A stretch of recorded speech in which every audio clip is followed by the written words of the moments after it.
बिस्मिल्लाहिर्रहमानिर्रहीम।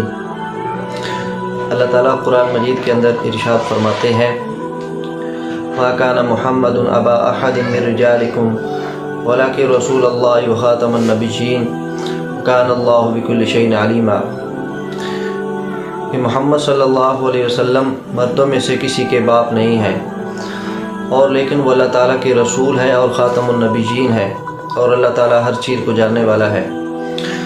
और आप सल्लल्लाहु अलैहि वसल्लम ने इरशाद फरमाया, अना ख़ातमुन नबिय्यीन ला नबिय्य बादी, कि मैं आखिरी नबी हूँ, मेरे बाद कोई नबी नहीं आएगा। अल्लाह ताला ने क़यामत तक नबूवत का दरवाज़ा आप सल्लल्लाहु अलैहि वसल्लम की ज़ात पर बंद फरमा दिया। लेकिन आजकल एक सबसे बड़ा फितना कादियानियों का फितना है कि वो कहते हैं कि जो ग़ुलाम अहमद था वो आखिरी नबी है, और हमारे आम मुसलमान जिनके सामने वो कहते हैं कि हम भी कलमा पढ़ते हैं ला इलाहा इल्लल्लाह मुहम्मदुर रसूलुल्लाह, उन्हीं की तरह वो इबादत, मुसलमानों की तरह इबादत करते हैं। तो चूँकि आम मुसलमान हैं वो इस बात को समझते नहीं है कि कितना बड़ा वो दजल और फ़रेब कर रहे हैं। कलमा पढ़ते हैं लेकिन कलमे के अंदर जो मोहम्मद है उससे मुराद मोहम्मद सल्लल्लाहु अलैहि वसल्लम की ज़ात को नहीं लेते, बल्कि ग़ुलाम अहमद जो कादियानी है वो मुराद लेते हैं। और हमारे यहाँ हम उन सब को काफिर कहते हैं, लेकिन वो कादियानी भी जितने भी मुसलमान हैं उनकी किताबों के अंदर ये बात लिखी हुई है कि वो सारे के सारे मुसलमानों को काफिर कहते हैं। उनका जो मिर्ज़ा ग़ुलाम अहमद कादियानी का जो दूसरा खलीफा था, उसने अपनी किताब के अंदर इस बात को लिखा कि जिसने मिर्ज़ा ग़ुलाम अहमद को देखा नहीं या जिसने उसकी बैत नहीं की वो मुसलमान नहीं है। तो अब इससे आप अंदाज़ा लगा सकते हैं कि आज तक जितने भी पहले मुसलमान ग़ुलाम अहमद कादियानी से पहले हुए, तो नाउज़ बिल्लाह क्या वो सारे के सारे मुर्तद थे? क्या वो सारे के सारे मुसलमान नहीं थे? इतना बड़ा दजल और फ़रेब वो मुसलमानों की अक़ीदे और के ख़िलाफ़ कर रहे हैं। अब ये सारे के सारे आए कहाँ से थे?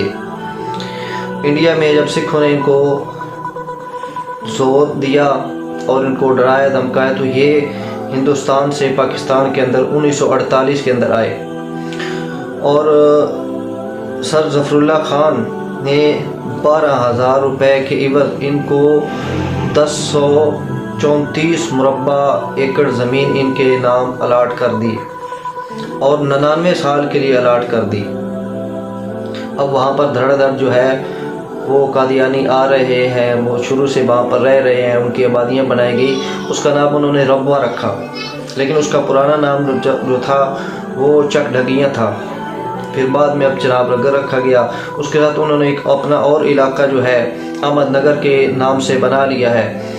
अब कादियानियों को ये पता है कि 99 साल जब पूरे हो जाएंगे 2047 में, तो मुसलमान कभी भी हमें यहाँ पर बर्दाश्त नहीं करेंगे। तो लिहाजा उन्होंने भारी कीमत से सरगोदा तक ज़मीनें ख़रीदनी शुरू कर दी हैं, और यहूद व नसारा जो है उनको बड़ी भारी भरकम रकम दे रहे हैं ताकि वो ज़मीनें ख़रीदते चले जाएं, ताकि हमारा जब मुआहदा ख़त्म हो हम यहाँ से न जाएं, हमें अपने रहने के लिए और हमारे पास ज़मीन हो, रहने के लिए जगह मौजूद हो। और हमारे मुसलमान जो है नादान मुसलमान वो लालच में आकर उनको ज़मीनें धड़ाधड़ बेच रहे हैं, और उन्होंने काफ़ी हद तक जो है वो ज़मीनें ख़रीद भी ली हैं।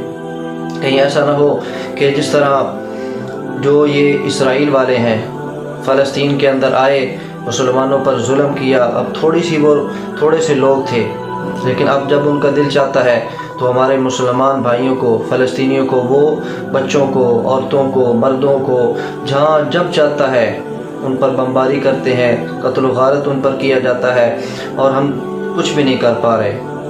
तो यहाँ पर हमारी इस्लामी रियासत है, तो इस्लामी रियासत के अंदर एक और रियासत बनाने का मंसूबा ये कादियानी बना रहे हैं। तो हम क्या कर सकते हैं? हम यही कर सकते हैं कि हम ज़्यादा से ज़्यादा इस बात को दूसरों के साथ शेयर करें, इस बात को शेयर करें, इस पैगाम को दूसरों तक पहुँचाएँ, इस वीडियो को शेयर करें, ताकि हमारी جو حکومت ہے ان کو یہ بات پتہ چل جائے. ہم اور کچھ نہیں کہتے, ہم یہ چاہتے ہیں کہ ہمارے ملک کے اندر امن اور سلامتی رہے. ہمارا مسلمانوں کا یہ جو ملک ہے, اسلام جو ہے, اسلام محفوظ رہے, پاکستان محفوظ رہے, ہمارے یہاں کے رہنے والے بھائی جو ہیں وہ مسلمان محفوظ رہیں, ان کی جان اور ان کا مال اور ان کی عزت اور آبرو یہ ساری کی ساری محفوظ رہیں. تو آپ لوگوں سے گزارش ہے کہ اس پیغام کو دوسروں کے ساتھ زیادہ سے زیادہ شیئر کریں تاکہ اللہ تعالی ہمیں اس بڑے فتنے سے محفوظ فرمائے.